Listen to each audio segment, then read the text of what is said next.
Reportagem especial, a Odisseia Lunar, 40 anos. Os primeiros passos do homem na Lua influenciaram, e muito, a vida de um brasileiro que na época tinha apenas 6 anos de idade, Marcos César Pontes. Em entrevista exclusiva ao jornalista Carlos Biguetti, o primeiro e único astronauta brasileiro revelou qual foi o momento mais emocionante da viagem que fez à Estação Espacial Internacional.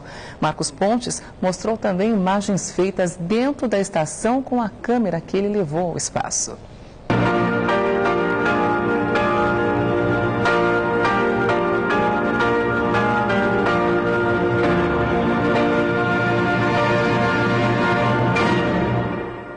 Uma imagem histórica.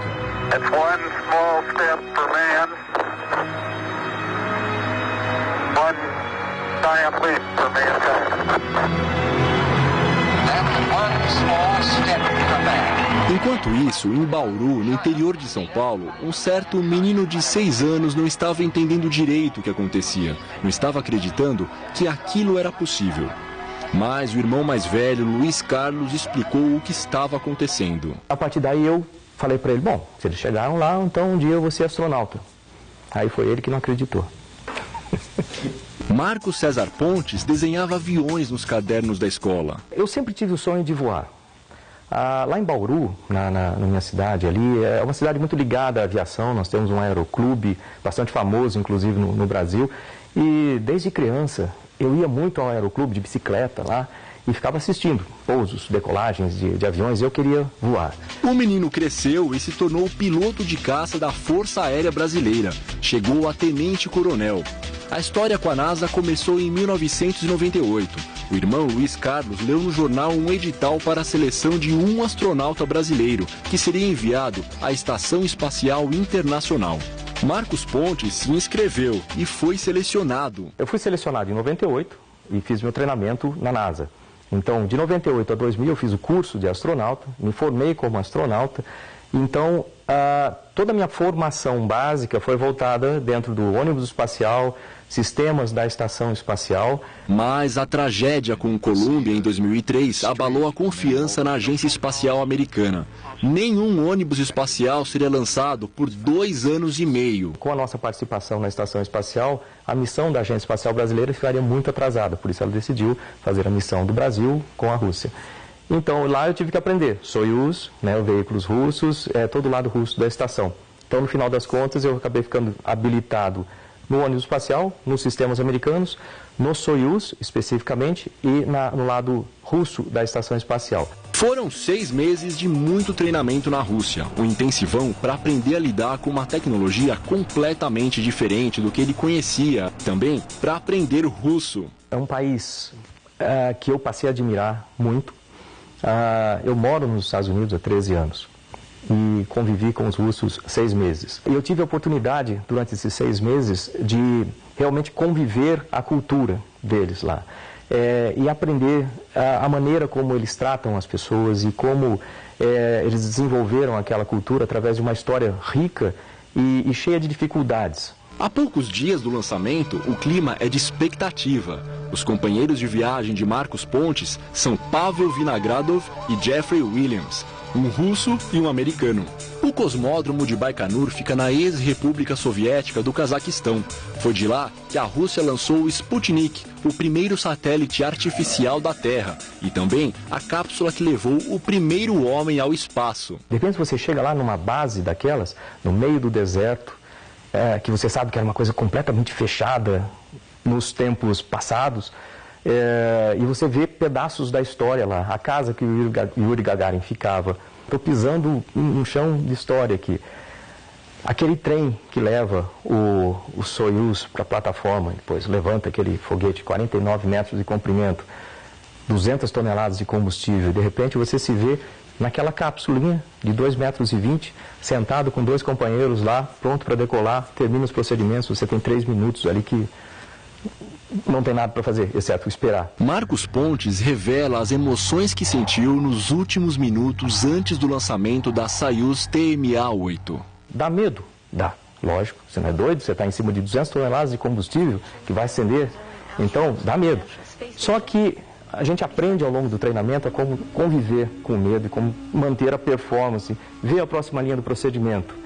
E durante aquele momento, no momento que me dava medo, eu lembrava da bandeira, olhava a bandeira no braço, tinha uma outra bandeira ali embaixo do painel do Soyuz, eu olhava aquela bandeira, eu sabia que tinha uma outra do lado de fora. Não sabia se tinha televisão vendo, não sabia nada disso, mas eu sentia uma energia que dava quase para pegar, assim, uma energia muito positiva. E é gostoso você representar o seu país, assim. E de repente vem a decolagem, aí começa toda uma aventura.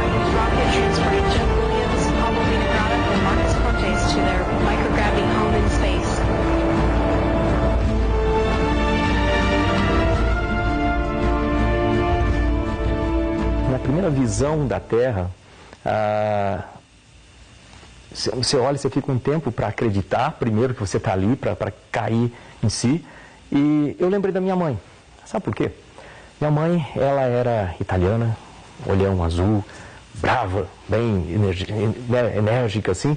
E ela falava para mim, quando eu era criança, ela falou assim, olha, se você quiser fazer alguma coisa na vida, você estuda, você trabalha, você persiste, que você vai conseguir chegar aonde você quiser. Essa era a mensagem que ela tinha e era muito positiva e muito enérgica. Ela faleceu em 2002, ou seja, ela não teve a chance de ver com os olhos azuis dela, pelo menos, a missão. Eu tenho certeza que ela viu de alguma outra maneira. A segunda parte da viagem dura 2 dias e precisa ter estômago de aço para aguentar. A ausência de gravidade e os giros da nave Soyuz podem provocar enjoo. Das coisas interessantes a respeito do espaço é o cotidiano.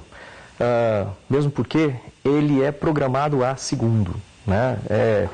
Quase literalmente a segundo. Aí você acorda, você tem 6 horas para dormir, todos os dias, das quais você dorme menos do que isso, porque a excitação é grande, as condições são estranhas para o corpo, então normalmente você dorme menos. E são os momentos que você tem com você para olhar para a Terra e conseguir fazer alguma coisa, tirar fotos, porque no restante do dia é corrido com os experimentos e com os trabalhos técnicos da estação.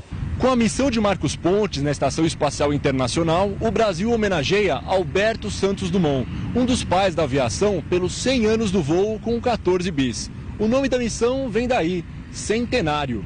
Você, quando partiu, me lembrava muito Ayrton Senna com a bandeira nacional. Nós estamos no centenário do Santos Dumont e essa tua viagem é extremamente significativa para nós. Tem gente que reclama que nós gastamos dinheiro, o que nós gastamos é pouco diante do que isso pode representar para a política espacial brasileira. Tenho certeza que isso vai ser alguma razão para termos, no futuro, mais e mais astronautas, engenheiros, cientistas no Brasil motivados por coisas desse tipo.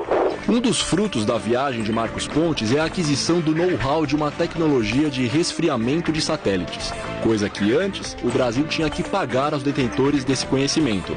Agora, o procedimento custa ao país uma pequena fração do que custava antes. Algumas pessoas que estiveram em órbita, estiveram no espaço, elas relatam que alguma coisa mudou na espiritualidade delas. Aconteceu com você também?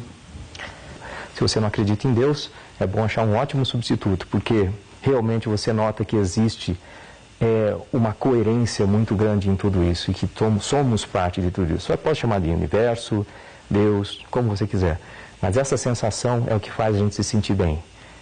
E de repente você tem um retorno para a Terra. Pensa bem, você está ali em cima, vendo o planeta numa perspectiva completamente diferente. Toda a sua história, tudo aquilo que você já fez na vida, todas as pessoas que você conhece, está lá, estão lá embaixo.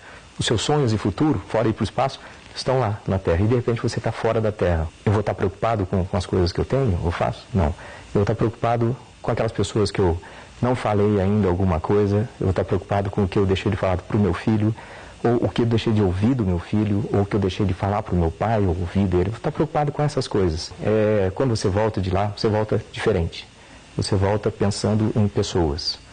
E dentro dessa perspectiva, só complementando, quais são as pessoas mais importantes? São as pessoas pequenas, são as crianças, porque essas aí vão ser o futuro. E se a gente quiser ter um futuro melhor de qualquer coisa, a gente tem que preparar melhor essas crianças. Por isso que quando eu voltei de lá, eu voltei com uma missão de vida dentro de mim, embutida e muito enraizada, em educação. Mas nosso astronauta revela que a situação mais marcante da viagem aconteceu na véspera do lançamento. Eu tive chance de conversar com a minha família. Então, foi lá no hospital, a gente fica no hospital em quarentena, então foi lá no hospital minha mulher e meus 2 filhos. A gente teve chance de conversar por meia hora, que é o período que eles deram, das 5 às 5h30. E lógico, você pode imaginar como é que é uma conversa dessa. Você sabe o risco que corre, a gente está lá por determinação própria de cumprir uma missão. No momento que eles foram embora pelo corredor do hospital, que eu vi os 3 indo de costas, né, saindo de lá, esse foi realmente o momento mais marcante da missão.